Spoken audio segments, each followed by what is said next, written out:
महाभारत में एक मोड़ ऐसा भी आया था जब भीष्म पितामह पांडवों के वध की प्रतिज्ञा तक दुर्योधन के समक्ष कर चुके थे। तब एक ऐसा पात्र सामने आया जिसके कारण ही पांडवों के प्राण बच सके थे।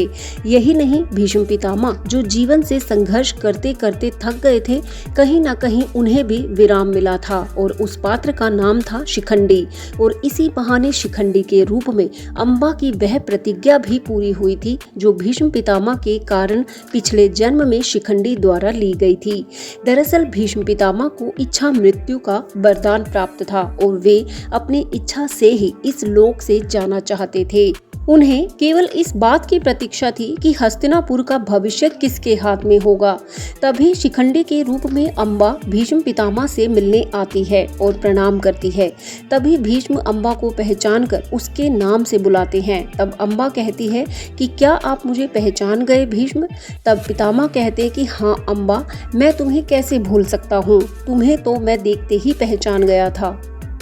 तब शिखंडी भीष्म से कहता है कि तब तो आपको मेरे साथ हुआ वह अन्याय भी याद ही होगा। भला इसके बावजूद भी आप कैसे पांडवों को धर्म का पाठ पढ़ा सकते हैं?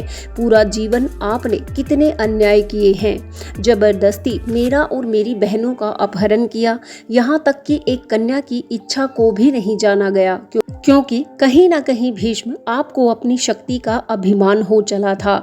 जिससे मैंने प्रेम किया उसने भी मुझे ठुकरा दिया, क्योंकि उसके अहम को भी ठेस लग चुकी थी। क्योंकि शाल्व के साथ हुए तुम्हारे युद्ध में तुमने मुझे जीत लिया था। जब सब रास्ते बंद हो गए तब मैंने तुमसे विवाह की इच्छा जताई, लेकिन अपनी प्रतिज्ञाओं की आड़ में तुमने भी मुझे ठुकरा दिया। तुमने तो मृत्यु के सिवाय मेरे पास कोई रास्ता ही नहीं छोड़ा और आज आप पांडवों को ज्ञान देकर महाज्ञानी बन रहे हैं। मैंने तुमसे प्रतिशोध के लिए दोबारा जन्म लिया है और शिव भगवान की कठोर तपस्या की है और मेरी ही प्रतिज्ञा के कारण आज आप इन बाणों की शैया पर हैं। शिखंडी के ये तीखे स्वर तीरों की भांति भीष्म पितामह को चुभ रहे थे। तब भीष्म ने कहा कि अम्बा, मैंने तुम्हारा अपहरण किया तब राज दरबार में ये स्पष्ट घोषणा की गई थी कि इन राजकुमारियों को विचित्र वीर्य के लिए ले जाया जा रहा है। उस समय तुमने या तुम्हारे पिता ने मुझे नहीं बताया कि तुम राजकुमार शाल्व से प्रेम करती हो, और जब तुमने इन सब का दोषी मुझे ठहराया और विवाह की इच्छा जताई तो मुझे मेरे पिता को दिए गए वचनों ने बांध दिया था।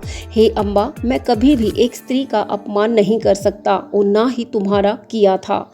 लेकिन देखो, अब तुम्हारा प्रतिशोध, तुम्हारी प्रतिज्ञा पूरी हुई, इसलिए अब कोई द्वेष ना रखना। हे अम्बा, ये सब तो होना ही था, क्योंकि अधर्म पर धर्म की विजय के लिए देवताओं द्वारा पहले से ही इसे रच लिया गया था।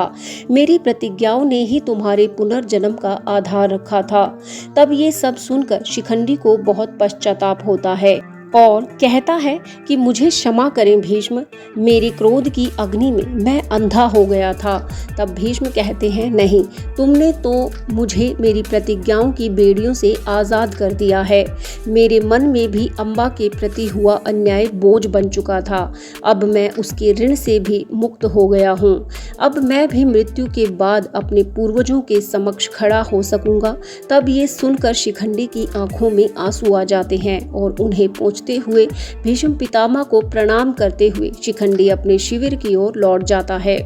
इस छोटे से संवाद से यही सीख मिलती है कि आम जीवन में भी यदि किसी गलतफहमी से रिश्ते बिगड़ रहे हैं तो बातचीत के द्वारा उन्हें तुरंत हल कर लेना चाहिए, नहीं तो ये छोटी छोटी बातें बड़े तनाव का कारण बनती है। यदि अम्बा ने भीष्म के नजरिए से परिस्थिति को समझा होता तो वह क्रोध की अग्नि में ना जलती और पुनर्जन्म तक इस क्रोध को ना ढोती। पर शायद कुछ घटनाएं स्वयं भगवान ही निर्धारित करते हैं। आपकी इस विषय पर क्या राय है, कमेंट करके जरूर बताएं।